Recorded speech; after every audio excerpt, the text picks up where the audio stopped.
Point के लिए आगे आ जाए।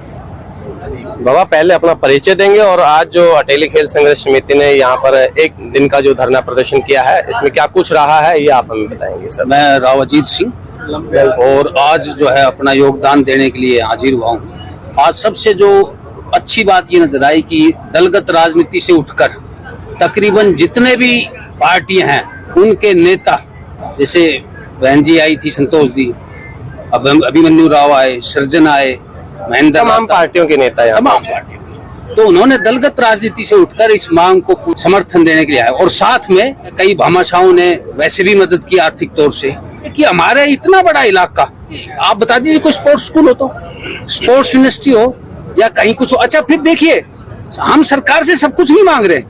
अभी खोड़ के सरपंच साहब ने कहा भाई मैं 30 एकड़ जमीन सरकार को दे दूंगा, खोल ले स्टेडियम, इंटरनेशनल कॉम्प्लेक्स खोल ले।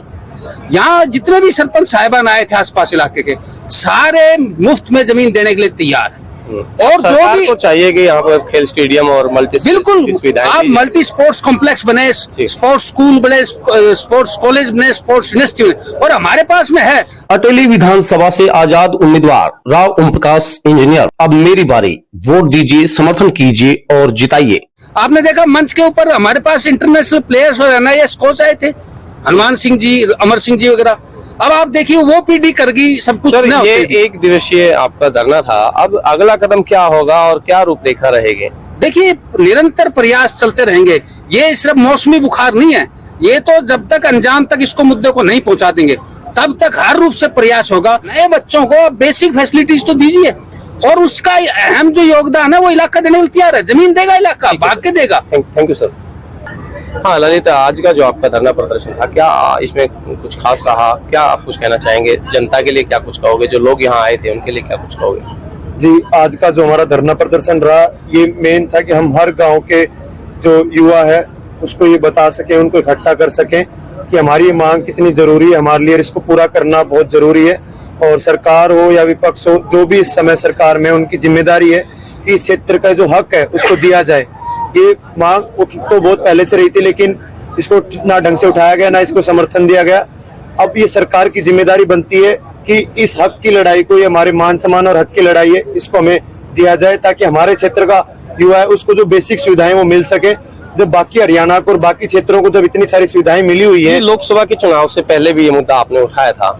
जी, हम पिछले 8 महीने से लगातार मुद्दा उठा रहे हैं। लोकसभा से पहले उठाया, तब भी हमें आश्वासन दिया गया इस पे बात करते हैं, लेकिन अब ये कि कितना जल्दी इसको पूरा किया जा सके। क्योंकि जब गांव ने जमीन तक फ्री में देने का जब वादा कर दिया, प्रस्ताव दे दिया है, तो बच क्या गया इसके बाद सरकार को? सरकार की नीयत साफ नहीं, आप ये कहना चाहते हैं? देखो, ये तो सरकार को देखना पड़ेगा। हम अपना वो वादा, हमारा जो बात थी हमने उठा दी है और हमने समय भी दे दिया। 8-9 महीने से हम लगातार उठा रहे हैं, तो अब वो समय आ गया। अगला कदम क्या होगा ललित? अगला कदम अब हमारा लगातार ये संघर्ष रहेगा, उसकी रूपरेखा हमारी समिति बनाती रहेगी। लेकिन लोकसभा, इस विधानसभा चुनाव से पहले अब हर गांव इस मांग को उठाएगा, हर गांव से इस मांग को मजबूत, गांव वाइज आप टीम तैयार कर रहे हैं? वो जी हो चुकी है, और इस हर, चाहे कोई भी नेता हो, कोई भी, चाहे वो सरकार का हो, विपक्ष का हो, हर गांव से इस मांग को उठाया जाएगा। और जरूरत पड़ेगी तो हम आगे मुख्यमंत्री जी से सीधा भी संवाद करेंगे इसके बाद। हाँ प्रेमलता जी, आप भी सुबह से यहाँ पर हैं, क्या कुछ आप कह रहे हैं? नमस्ते जी, मेरा सभी से, मैं प्रेमलता यादव। हमने 7-8 महीनों से मेहनत की है अपने क्षेत्र में खेल स्टेडियम और जो हमारे बच्चों की जो सुविधा है उसके लिए। जो 6-7 महीने से हम मेहनत करते आ रहे थे, आज उस मेहनत का हमें ऐसा लग रहा है जैसे रिजल्ट मिलने लग गया है। क्योंकि हम गांव-गांव गए हैं, जहाँ भी लोगों ने हमें समर्थन दिया है, हमें आज लगता है कि एक कड़ी मजबूती और समर्थन हमें लोगों ने दिया है और अपनी हर तन मन धन से सहयोग भी दिया है। तो हमें लगता है बहुत जल्दी सरकार हमारी ये मांगे मांग लेगी। इससे पहले किसी सरकार को हम किसी को दोष भी नहीं दे सकते, क्योंकि किसी ने हमारे किसी नेता ने कुछ मांगा ही नहीं था हमारे लिए। अब हमारे युवा बच्चे हैं, हमारे बड़े नेता हैं, हमारे युवा जो भी हैं, सभी ने ये मांग रखी है। तो मेरा तो सरकार से यही निवेदन है कि जल्दी से जल्दी हमारी मांगे पूरी की जाए, क्योंकि हमारा युवा खेलेगा तभी तो हमारा हीरवाल बढ़ेगा। जय। Thank you. अपना परिचय अपना दे दीजिए एक बार। जी, मैं सचिन इंजीनियर, गांव बिहाड़ी।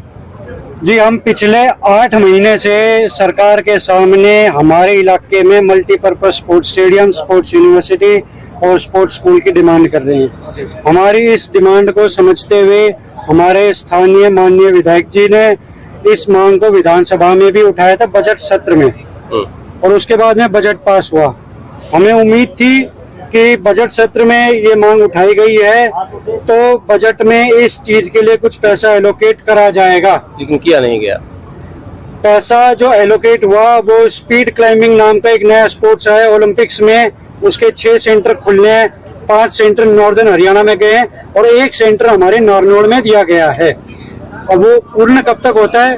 अगला कदम मैं जानने की कोशिश कर रहा हूँ आपसे। जी, अगला कदम हमारा ये होगा कि हम लोग अब गाँव की तरफ कूच करेंगे, गाँव में जाएंगे, लोगों के अंदर इस चीज की अलख जगाएंगे कि हमारे इलाके को स्ट्रेटेजिकली किसी लॉबी के द्वारा खेलों में पीछे रखा गया है। नहीं तो इतने अलग अलग पार्टियों की सरकारें बनी, क्या किसी का भी ध्यान नहीं गया इस ओर? तो ये एक पूरा सिस्टम है हमारी लड़ाई। ये जो सिस्टम बना रखा है ना कि केवल नॉर्दर्न हरियाणा और सेंट्रल हरियाणा में देना है, इस सिस्टम को हमें बदल के वो करना है। ठीक है।